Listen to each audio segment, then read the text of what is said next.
네. 자, 여러분, 삼국사기 가볍게 보여드리겠습니다. 같이 한번 읽어볼게.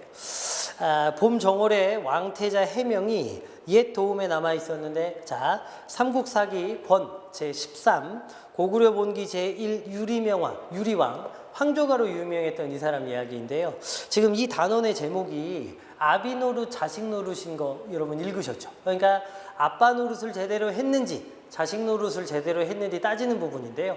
결론부터 말씀드리면 아빠도 자식도 모두 잘못이 있는 부분들이거든요. 그래서 아빠는 무슨 잘못을 했고 자식은 어떤 잘못을 했는지 생각하면서 읽으시다가 뒤에 이 글을 쓴 이 김부식의 논평과 비교해 보시기 바랍니다. 알겠지? 옛 도읍에 남아 있었는데 왕태자 해명이 힘이 세고 용맹한 것을 좋아했다. 밑줄 그으시고 거기는 태자의 성격이 드러난 거죠. 이런 거를 직접짓이라고 하지. 그러니까 태자는 용맹한 것을 좋아하고 힘이 센 사람이었습니다. 황룡국 옆에 있었던 나라인데요. 황룡국의 왕이 소문을 듣고 사신을 보내 억센화를 선물했는데 해명은 그 사신 면전에서 활을 잡아당겨 부러뜨리고 말하기를 내가 힘이 센 것이 아니라 활 자체가 강하지 못한 탓이다 라고 했죠.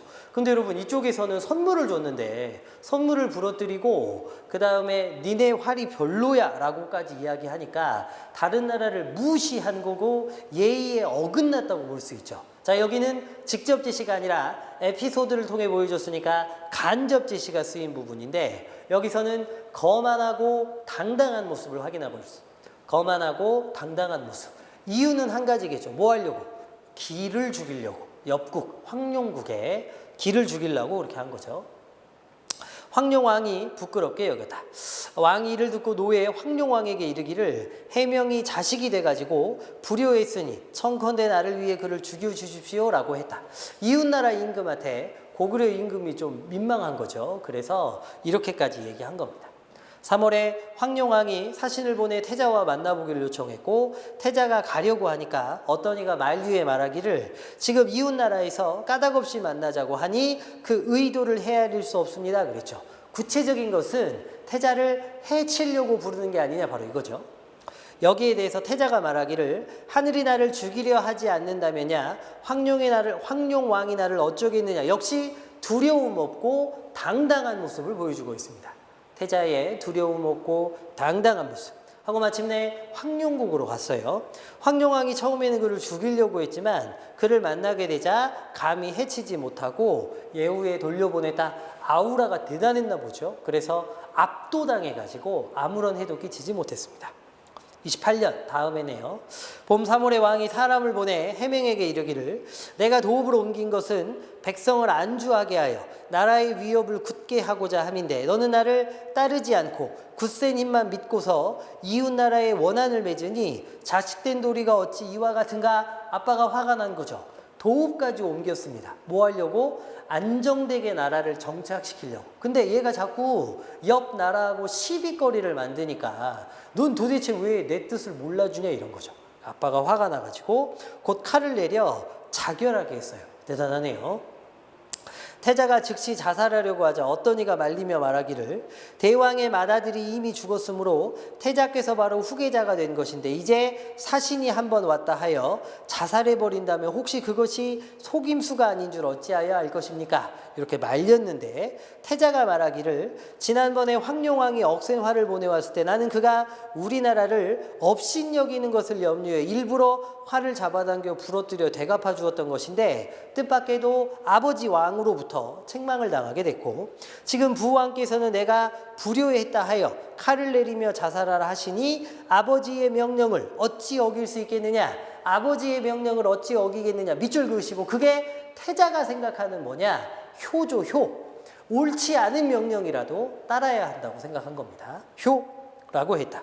이윽고 여진의 동원으로 가서 창을 땅에 고자 두고 말을 달려 창에 부딪혀 죽으니 나이가 21살이었고 태자의 예를 갖추어 동원에 장사 지내고 사당을 세우니 그 땅을 창원이라고 부르게 되었다. 자, 그래놓고 여러분 편찬자가 논평합니다. 아빠가 무슨 잘못인지 아들이 무슨 잘못인지 생각해 보셨어요? 같이 볼까요? 효자가 부모를 섬기는 것은 마땅히 좌우를 떠나지 않는 것으로 효도를 다하는 것이니 마치 문왕이 세자였을 때와 같이 해야 한다. 그런데 해명은 별도에 있으면서 용맹을 좋아하기로 소문이 났으니 그가 죄를 얻게 된 것은 당연하다. 또 들으니 좌전에 이르기를 자식을 사랑하는 것은 그에게 바른 길을 가르쳐서 나쁜 데로 빠져들지 않게 하는 것이다 라고 했는데, 지금 유리왕은 애초에 한 번도 그것을 가르치지 않았다가 아들이 죄악을 저지르게 되자 지나치게 미워해 죽이고 말았다. 아비는 아비 노릇을 못했고 자식은 자식 노릇을 못했다고 할 만하다. 이렇게 소개되어 있습니다. 그렇죠? 그러니까 일단 자식이 잘못했죠. 왜냐? 아빠의 뜻을 제대로 헤아리지 못하고 주변국하고 시비가 붙었잖아요. 그러니까 아버지의 뜻을 헤아리지 못했다는 것은 자식의 잘못입니다. 두 번째는요, 아빠가 그러면 미리부터 그렇게 하면 안 된다고 교정을 해주고 고쳐줬어야 되는데 아무 말도 없다가 사건이 터지니까 죽어라 그랬으니 아빠도 잘못한 것이다. 둘 다 문제가 있다. 이것이 김부식의 결론입니다. 이해되지? 자, 그 다음 삼국사기 권제 14 오그려번기 제2 대무신앙입니다. 15년 겨울 11월에 왕자 호동이 자살했다. 이것도 왕자가 죽었네. 호동은 왕의 둘째 비인 갈사왕 손녀의 소생이다. 얼굴 모양이 아름답고 고와 왕이 매우 사랑했기 때문에 이름을 호동이라고 했는데요. 첫째 왕비는 호동이 적통을 빼앗아 태자가 될까 염려하더니 그만 왕에게 참소하기를 호동이 저에게 예의를 갖추어 대하지 않고 잘못 음행하려 하는 듯합니다. 이렇게 라고 했어요. 왕은 당신은 호동이 다른 사람 소생이라 하여 미워하는가라고 했고, 왕비는 왕이 자기 말을 믿지 않는 것을 알고 장차 화가 미쳐올까 두려워 곧 눈물을 흘리며 말하기를. 이해되시나요? 왕비가 처음에 한마디 했고 왕이 거기에 대해서 꾸짖으니까 왕비가 한 번 더 나간 거죠. 눈물을 흘리며 청컨대 대왕께서 몰래 지켜보세요. 만약 그와 같은 일이 없다면 저 자신이 처벌을 받겠습니다 라고 했다. 이렇게까지 하니까 대왕이 의심하지 않을 수가 없어 호동에게 죄를 주려 했고, 어떤 이가 호동에게 그대는 왜 스스로 해명하지 않는가? 라고 물으니까 호동이 대답하기를 내가 해명하면 이는 어머니의 죄악을 드러내는 것이고 왕께 근심을 끼치는 것이니 효도라 할 수 있겠느냐 하고 그냥 칼에 엎어져 죽고 자살했답니다. 자, 여기는 뭐가 문제일까요? 밑에 보세요. 편찬자는 논평하여 말합니다.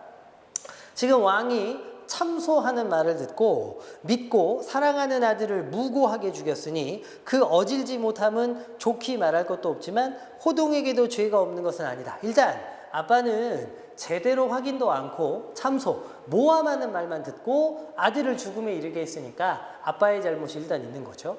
그 다음, 왜냐하면 아들이 아비에게 꾸지람을 받을 경우는 마땅히 순임금이 고수에게 했던 것과 같이 작은 매는 맞고 큰 매에는 달아나 아비가 불의에 빠지지 않도록 해야 하는 것이다. 이렇게 되어 있죠. 그럼 여러분, 지금 여기서 내가 어머니의 죄악을 들춰내고 그래서 아빠가 기분이 상하는 것은 작은 것이죠. 그런데 아버지가 죄도 없는 자식을 죽이게 된 것은 어찌 보면 나중에 그 모든 사실을 알면 아빠가 더 큰 상처를 받을 수도 있고 이것은 더 큰 불효일 수도 있지 않습니까? 그래서 아버님이 어머님의 죄악을 알게 되고 상심하게 되는 것은 작은 상처고, 무고한 자식을 내 손으로 죽였다는 건 큰 상처니까 그 큰 상처가 안 생기게 하려면 이런 일이 있었다고 이야기하고 자신의 목숨을 지켜가지고 아버지 곁에 있는 게 더 맞는 일일 수도 있다는 거죠. 이해되시죠? 어머니의 죄악이 까발려져서 아빠가 받는 상처는 작은 상처. 자기가 그걸 모르고 자식을 죽여가지고 나중에 무고한 자식을 죽였다는 걸 알게 되고 난 뒤에 아빠가 받는 상처는 큰 상처. 큰 상처를 막으려면 작은 상처이지만 까발려야 되는 거죠.